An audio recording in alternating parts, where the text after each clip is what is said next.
Durgapur medical কলেজের ছাত্রীকে গণধর্ষণের অভিযোগ। বেসরকারি মেডিকেল কলেজের ছাত্রীকে গণধর্ষণ করা হয়েছে বলেই অভিযোগ। একেবারে যে ছবি আপনারা দেখতে পাচ্ছেন, এই রাস্তাতেই এই ঘটনা ঘটেছে বলে এরকম অভিযোগ সামনে এসেছে। ক্যাম্পাসের বাইরে হলো এই রাস্তা, ক্যাম্পাসের বাইরে দুষ্কৃতীদের অত্যাচারের শিকার ডাক্তারের পড়ুয়া।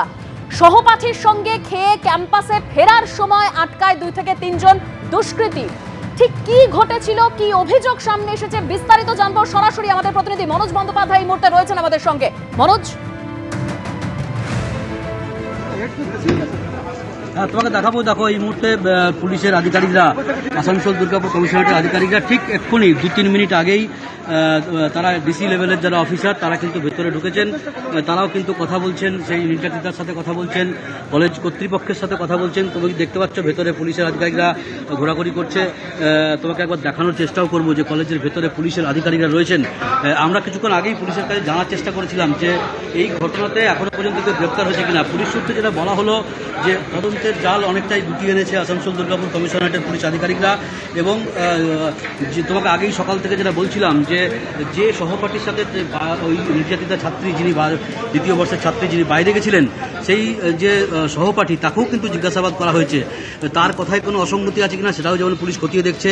যাদেরকে কথা বলা হচ্ছে বহিরাগত, তাদের কতটা এখানে ইনভলভমেন্ট রয়েছে, তারা কে কী করেছে, কে ফোন কেড়ে নিয়েছে, তার সহপাঠী যার সাথে বাইরে গেছিল সে সেই সময় কোথায় ছিল, এই সমস্ত দিক খতিয়ে দেখে কিন্তু তদন্ত শুরু করেছে আসানসোল দুর্গাপুর কমিশনারেটের পুলিশ আধিকারিকরা। ডিসি অভিষেক গুপ্তা সেই তথ্যই জানিয়েছেন এবং তিনি বলেছেন যে বেশ কিছু তথ্য তাদের তদন্তেও উঠে এসছে। তারা যে জিনিসগুলো পেয়েছেন তদন্তে, সেখানে কিন্তু দেখা যাচ্ছে যে এই কলেজ ক্যাম্পাসের বাইরে কেন রাত্রি 8:30টার সময় এখানে প্রেমিসেসের মধ্যে সমস্ত দোকানপাট থাকতেও সেই ফাঁকা জায়গায় কেন ওই ছাত্রী এবং ছাত্র তারা বাইরে গেল।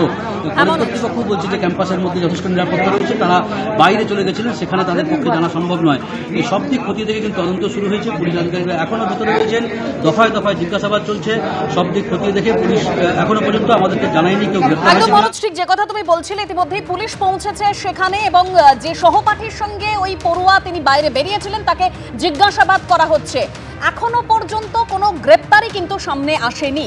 তবে এই ঘটনায় যেরকম বলছিলাম, নিরাপত্তা নিয়ে প্রশ্ন তুলেছে ওই ডাক্তারি পড়ুয়ার মা বাবা। আর মেয়ে রাত্রি তার বন্ধু ফোন করলো যে রাত্রি 9:30-10টা অবধি ফোন করলো যে তোমার মেয়েকে রেপ করা হয়েছে, আর তোমরা যত জলদি পারো চলে এসো। এদিকে থেকে এলাম, 6টা অবধি এখানে পৌঁছে গেলাম। 5:30টার মধ্যে পৌঁছে গেলাম। দেখলাম মেয়েটা সিরিয়াস আছে, বেশি কিছু কথা হতে পারলাম না। যা দেখলাম এখানে মেয়ে সুরক্ষিত নেই, আর তার বন্ধু একজনকে বাইরে নিয়ে গেছিল নাকি, এটা তো আমি ঠিক মতো শুনতে পারিনি। আর একজন রেপ করেছে, তার মোবাইলও ছড়ে নিয়ে গেছে।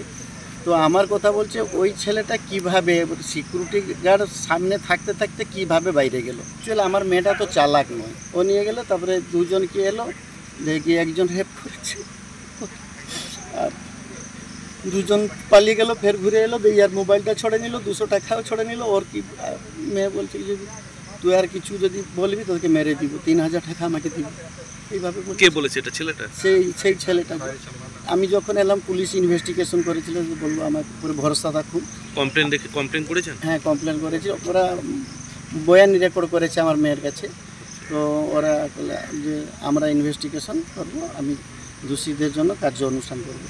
वो रात को तो खाने के लिए निकला था ना, वो लड़का बोला कि, तो उसका दोस्त बोला कि वो खाने के लिए चलो बाहर जाएंगे। तो वो लड़की आए थे खाने के लिए, तो वो लड़का बोला कि चलो थोड़ा गेट के बाहर घूमने चलेंगे। मेरा लड़की बोला कि नहीं घूमने नहीं चलेंगे, खाना खा के चले जाएंगे। वो लड़का बोला कि थोड़ा घूमने चलेंगे। तो घूमने गए थे बाहर, गेट के बाहर। वो लड़का 3 लोग आके पीछा किया, तो वो लड़का जो साथ ले गया था वो जंगल की तरफ भागा। तो मेरा लड़की भी इसके पीछे भागा, वो लड़का गायब हो गया, कहाँ छुप गया। मेरा लड़की को वो अकेला देख के वो 3 लोग ले गए और 2 लोग आ गए, जंगल में ले गए। और एक लोग उसके साथ गंदा काम किया और उसका मोबाइल छीन लिया। बोला कि सुबह 3000 रुपया देगा तो मोबाइल दूंगा, नहीं तो नहीं दूंगा, और चिल्लाएंगे तो मार दूंगा जान से।